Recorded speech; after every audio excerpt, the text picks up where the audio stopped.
Hi, welcome to Senior Moments, Successful Aging. I'm your host, Mary Beals-Lutka. I'm the Area Agency on Aging Director for NACOG, and you can reach us toll-free at 877-521-3500. This show is co-sponsored by Yavapai College Division of Lifelong Learning and NACOG, Area Agency on Aging. Our director-producer is Jody Beeler, and Jody can be reached at 717-7607. So if you have questions about today's show, maybe some ideas about something you'd like to see in the future, or just comments, please give Jody a call. She'd love to hear from you. Again, welcome to Senior Moments, Successful Aging. I have two guests with me here today, Sue McCauley, hi Sue, and Gary Carriger. Am I saying that right? Close enough. Excellent. Welcome both of you. Today we're going to be addressing PEAC, which is an elder abuse coalition, and I'm first going to start out, though, a little bit about your backgrounds and where you come from before we get into the meat of it. So, Gary, what is your background and where do you come from? Well, I was a police officer in California for approximately 35 years. I also have worked with Adult Protective Services here in Arizona, state of Arizona. I did that for about a year and a half. Excellent. And I'm currently the chair of the Prevention of Elder Abuse Coalition for Yavapai County. Otherwise known as PEAC. Otherwise known as PEAC. Okay, I knew you'd know what that stood for. And Sue? My background is primarily in social services. I've worked for many years in California as well at a community action program as a planner and grant writer, and worked as a grant writer for domestic violence shelters and some housing agencies. Moved to Arizona in 1993 and worked for a small publisher at that time for about 5 to 6 years, and then became a part of NACOG Area Agency on Aging in 1998. I started as an ombudsman, and I really enjoyed that position. This is visiting residents in long-term care facilities, and now at this time I'm the Elder Rights Unit Program Manager, so I oversee the Medicare Public Benefits Program, the Legal Advocacy for Seniors Program, as well as the Ombudsman Program in Northern Arizona. And I disclosed, yes, Sue is on my management team at NACOG Area Agency on Aging, and we're really lucky to have you. So I want to start out asking you a little bit about the history of PEAC and how it came about. Thank you. And Mary knows this already because she actually started the original Yavapai County Task Force Against Elder Abuse in the early 90s with a few other individuals and organizations in Yavapai County. They met for several years very successfully, had several projects, and also focused on the prevention of elder abuse. Around 2005, 2006, this interest, the membership dwindled a little bit, and in 2008, we reinvigorated this task force through a small grant from the National Center for the Prevention of Elder Abuse. I want to give credit to retired detective from Prescott Police Department, Anna Cahill, wrote that grant, and we were one of 10 agencies that were awarded the grant. We funneled the funds through NACOG Area Agency on Aging and continued. We had a day-long training from the National Center for the Prevention of Elder Abuse, and we kind of reformulated what our goals and our mission would be. We renamed that task force to PEAC, P-E-A-C, Prevention of Elder Abuse Coalition in Yavapai County. So that's how it began. Since 2008, we've been meeting more or less monthly. We're a consortium of individuals now, agencies, government agencies, businesses. All of us are committed to preventing neglect, abuse, and exploitation among the elderly. And if it's okay, I'd like to read what the mission statement is that we did come up with. Our mission is to eliminate abuse and exploitation of vulnerable adults through prevention, identification, education, and intervention in a collaborative community effort. We believe older residents of Yavapai County deserve a life free from harm, a community where they feel safe, encouraged, and valued.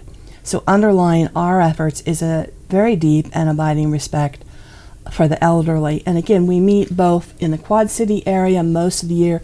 We also have meetings in the Verde Valley area as well. We network at those monthly meetings. We invite guest speakers to educate us on specific areas, resources available regarding elder abuse. And then we have specific projects throughout the year for educating the public on elder abuse as well. One of the projects that you have coming up, and it's kind of a yearly thing, on the World Abuse Day. June 15th is, and I believe it's its 8th year, Worldwide Elder Abuse Awareness Day. And I believe this was started over the UK or Great Britain. It's now a worldwide effort, and our state has participated in that with various events. We are planning June 13th a training for professionals, paraprofessionals on elder abuse. We'll be offering CEUs. We'll be flashing up the phone number for PEAC, which is 928-776-7871. If anyone's interested in that training, please feel free to call us.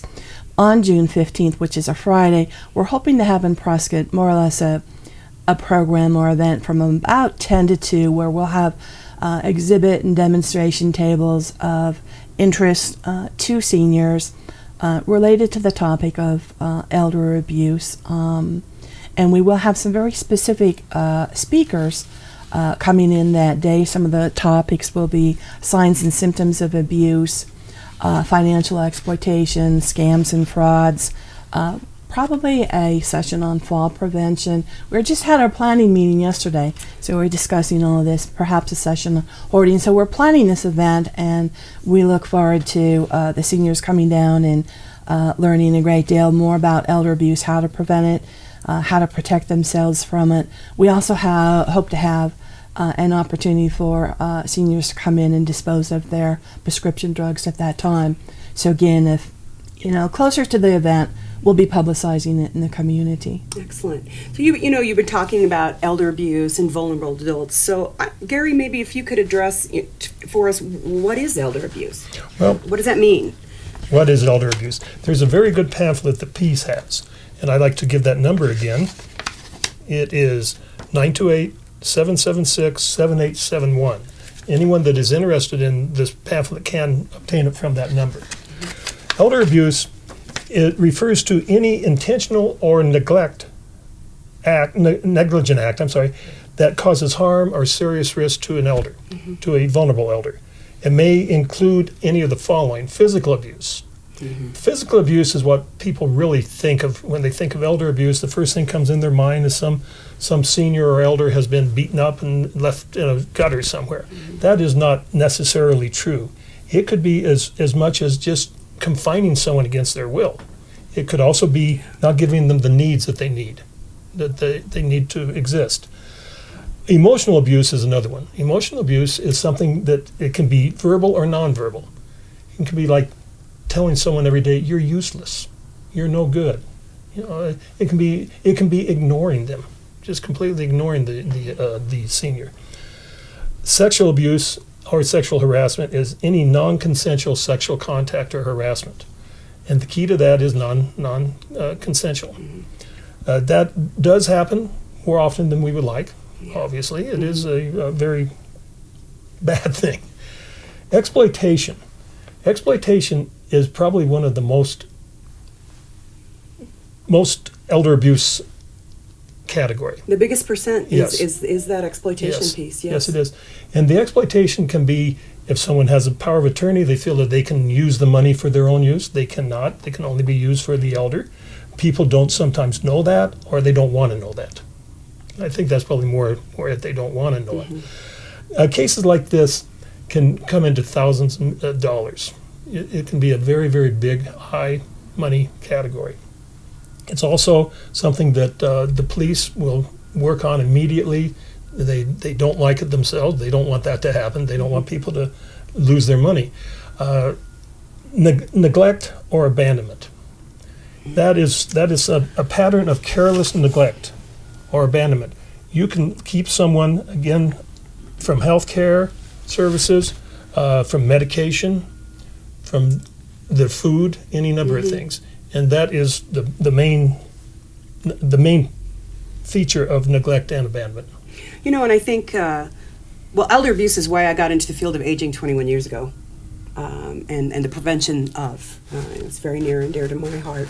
And everything that we do and everything that we try to help with through the Area Agency on Aging is really stemmed from prevention of elder abuse. And I think another thing we need to have a discussion about a little bit is, what does a vulnerable adult mean? Now, I know there's not a tried and true definition. There is a definition in the law, but I know that we're discussing that at the state level right now, Sue, so I want you to address that a little bit. What does it mean, a vulnerable adult? What makes us vulnerable? It's not just age. No, I think that can cover a wide span. Being vulnerable could mean that you have health issues that possibly put you at risk, just simply, for example, mobility. Perhaps you need to use a walker or even a cane or a wheelchair to get around. It could, again, in terms of health, you could have a diagnosis of dementia. And maybe it's a mild form of dementia. Maybe it's like what's happening to all of us, our memory. But let's say, it's you're no longer able to perhaps manage your finances. So it could be a variety of factors that I think just puts you at a higher risk, either physically, emotionally. You could be going through some depression, perhaps due to grief, which is a temporary passage sometimes in our lives, but you could also be clinically depressed and not as aware and alert about your affairs and who is around you and who you're trusting and who is asking you for favors, for example. So it could be physical, emotional, it could be social. Perhaps you're just too isolated. It's really important, if you're needing help and some support, to seek out avenues in your community to network with friends, with neighbors, get out and mingle with people. Don't be so isolated and alone in your environment, because that can also put you at risk. Loneliness is a huge factor, I think, that creates a sense of vulnerability. At one time I was a social worker for a low-income housing unit for seniors, and I never forget this one woman who was blind, and she was lonely, and she often was, I feel, victimized by individuals who phoned her trying to sell her things and items, and she grabbed onto those calls, actually looked forward to them, because it was kind of a lifeline, someone reaching out to her with a friendly voice, and it can be very deceptive and unfortunately can lead to victimization. And it's just, they're predators. They are predators, and if you're cut from the group, they're going to go for you first, and then that's just the meat of it. It really is. You need to know that there are resources out there for you to network, and there's hope in all this. This is a difficult subject for a lot of folks to even think that it exists, and it's something we need to talk about more. Yes. We need to have more education, and let everybody know that's watching that there's hope, and there's somewhere to go. And moving from that to Gary, why don't you give us some examples of some of the scams and frauds that are out there right now? And again, education being the key. If you know those things are out there, it's like, wait, red flag. Absolutely, and the one that is very big right now is a phone call from a relative, and they'll say, "Grandma, I'm in jail in Canada and I need money. And would you please send thousands of dollars because I'm not a Canadian citizen and they're not going to let me out on the normal bail schedule?" And this is a scam. It happens. In fact, it happened recently where I live, and the woman had no grandchildren. So she knew right away it was a scam. I was going to say, how do they get away with that? Well, they just dial a number. They don't care. So it's a numbers game. If yes. they dial somebody, they're going to get a couple of victims they're going to bite. Yeah, if they can determine it's a senior, they're going to try that, because that's where they're looking at the grandchildren. The other big one right now, and it again is a big scam, is the Jamaican lottos. You get a call from Jamaica, and they will call you from Jamaica and say, "You've won the lotto. Now please send us so much money." And they continue on this. "We need 500 more. We need 5,000 more. But you've won billions of dollars." There's two cases that I can think of right now where one woman, hundreds of thousands of dollars she sent to Jamaica. What she wanted to do was win the lotto, the billions of dollars, to save the kids. And she didn't want it for herself. Another case I actually was involved in where the person called when I was at the house. And the first thing they did was say, I'm from the Federal Bureau of Investigation, with a very heavy Jamaican accent. And then started in. And I finally told him, if you ever call again, I'm going to have you arrested. Good for you. But these are the things that you have to watch out for. Any foreign lotto, anything that you have not bought a ticket for, you're not going to win. I always say, I'm going to win the lotto here, the big lotto, but I have to buy the ticket first, and I haven't bought one yet. You can't win if you don't play. That's right. But it amazes me, though, when we're talking about vulnerability, and Sue and I had this discussion last week at the state level, that it crosses all socioeconomic. Yes. It's not someone who's uneducated necessarily that falls for these scams. Yes. No, that's true. In fact, without going too deep, the two people I'm talking about were highly educated, but they were vulnerable adults. Yeah, and they wanted to win. And Yes. one of the most publicized cases in the last few years here in Yavapai County was a woman who was befriended after her spouse passed away by a grief counselor who befriended her, became close friends with her, became her power of attorney, and then started taking large sums of money out of her bank account. And interestingly enough, it was our ombudsman who visited her, who assisted her in going through her bank statements. She realized she had $17,000 missing at one, withdrawal from the bank, and realized that was not something she did. We acted on it, called Adult Protective Services, and from there, this ended up in a major prosecution against the woman. But by the time she was prosecuted, she had taken over $1 million from this woman. Yeah. And it's like elder abuse. Once someone's hit, once someone's hurt, you can't take it away. Yeah. Once someone loses their money, you normally, 9 times out of 10, you can't get it back. Yeah. So it's all about that awareness, that education. And that brings me to the next question I wanted to ask is, where are we in this country on elder abuse? Well, we're far behind. As you said, there's hope, there's promise. We've got 77 million baby boomers coming on the horizon right now, and elder abuse is currently an epidemic in this country. We didn't mention, but there's 1 in 10 persons over 60 in their own home who are a victim of elder abuse. That's staggering. 50% of persons diagnosed with dementia or who have dementia are victims of elder abuse. But elder abuse, our efforts here in the country, we're about 40 years behind child abuse. 1974, federal law was passed to prevent child abuse prevention and treatment act, and 20 years, the Violence Against Women Act was passed by the federal government as well. All good laws, but in 2010, the Elder Justice Act was finally passed. It was contained within the Affordable Care Act. So there's legislation that is addressing elder abuse, but that act has not been funded. Correct. And there are portions of the Elder Justice Act that are from the Older Americans Act, 2006 amendments that still have not been yet funded. So there's some movement, a great deal more national attention, but we need more.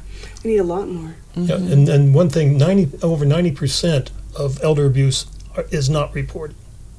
Yeah. So there's 90. a lot, over 90%. So there's a lot out there that is not reported. People are afraid to report it. They don't know it's happening to them. Any number of reasons. And I know from my experience that even if some folks know they're a victim of elder abuse and they actually they consciously know they're a victim, they don't feel like they have anywhere to go. Mm-hmm. And there's a large percent of the perpetrators that are family members. Yes, Absolutely. that's one of the reasons why. Yes. It's family. And there's a certain hesitancy to say my son is abusing me, because then how does that look for me as a mother? how could I have raised this person that did this, is doing this to me? Or it could be, he's the only person I have. I worked on an elder abuse case that I just have to bring up, that this person kind of wandered into one of the senior centers and was talking to me. And I realized that while there was some dementia there was some very real truths that were happening to this person. And this was many years ago. But his grandchildren were taking his money. He was afraid to say something. He was living in a little travel trailer while they lived in a beautiful home. They used all his money to mortgage and remortgage and remortgage. They had coats, cars and boats and vacation homes. And by the time it went to prosecution, he was given a new guardian through APS. And you think, oh, we were successful in this case. But he was diagnosed with cancer. He had no family, and he died alone.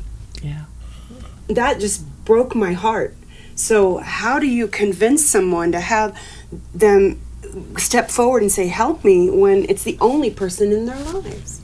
People are afraid to report their family members. They don't want to report them. I've had the same instant where a son was taking food from the father, and when I approached the father, he says, I don't care, it's my son. That's right. I'm not going to report my son. Yeah.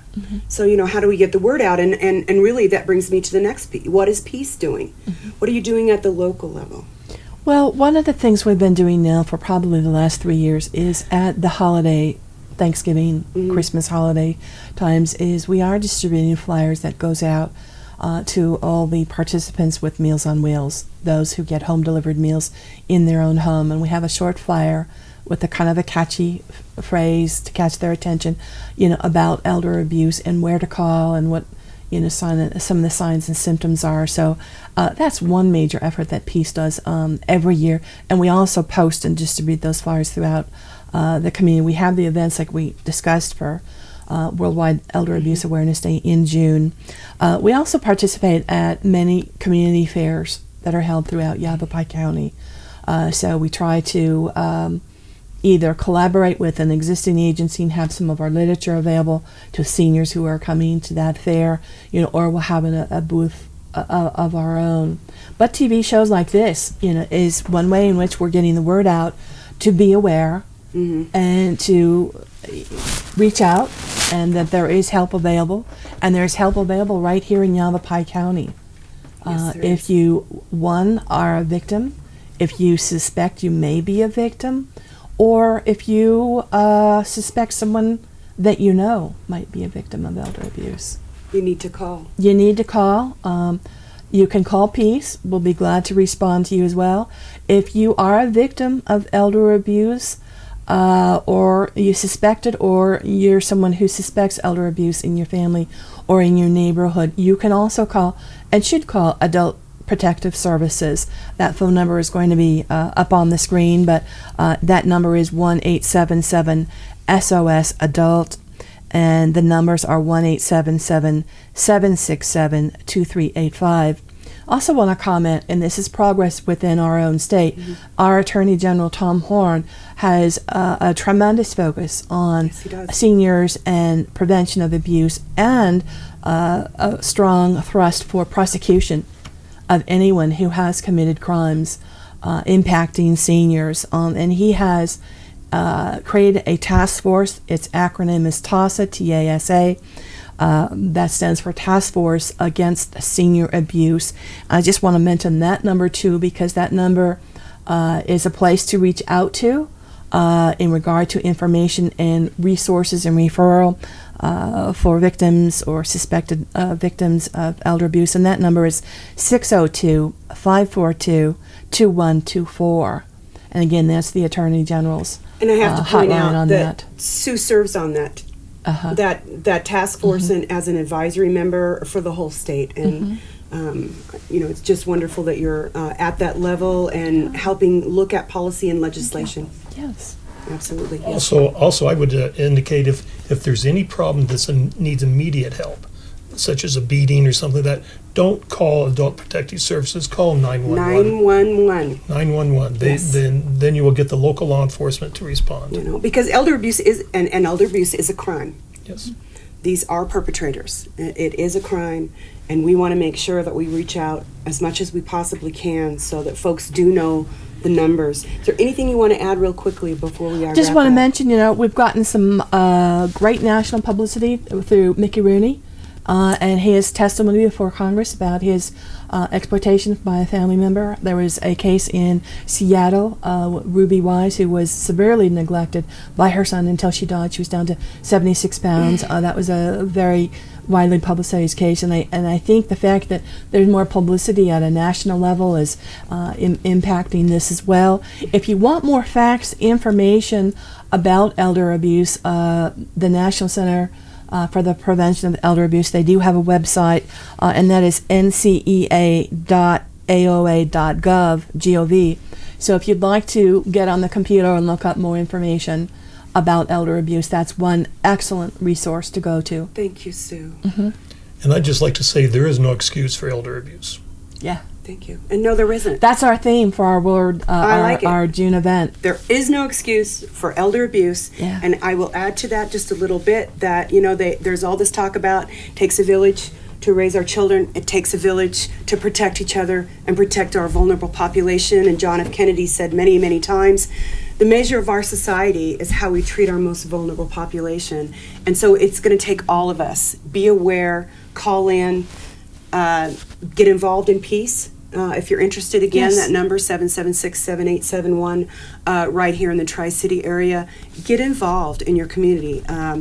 Or if you have questions, again, if you think you maybe are a victim, or you know somebody who is, and learn the signs and symptoms and the red flags. They can be so subtle. It can be so subtle. Watch that. Keep an eye on your neighbor, and everybody work together to help each other. And Sue McCauley, again, our program manager for elder rights at NACOG Area Agency on Aging, and Gary Carriger, who is the president of the PEAC organization here in our Quad City area. I thank both of you very much for being here. And thank you for joining us today. And again, if you have any questions, you can call Jody at 717, I almost said the other number, 717-7607, or you can always call the Area Agency on Aging toll-free, 877-521-3500. This is Senior Moment, Successful Aging. I'm Mary Beals-Ludka. Until next time.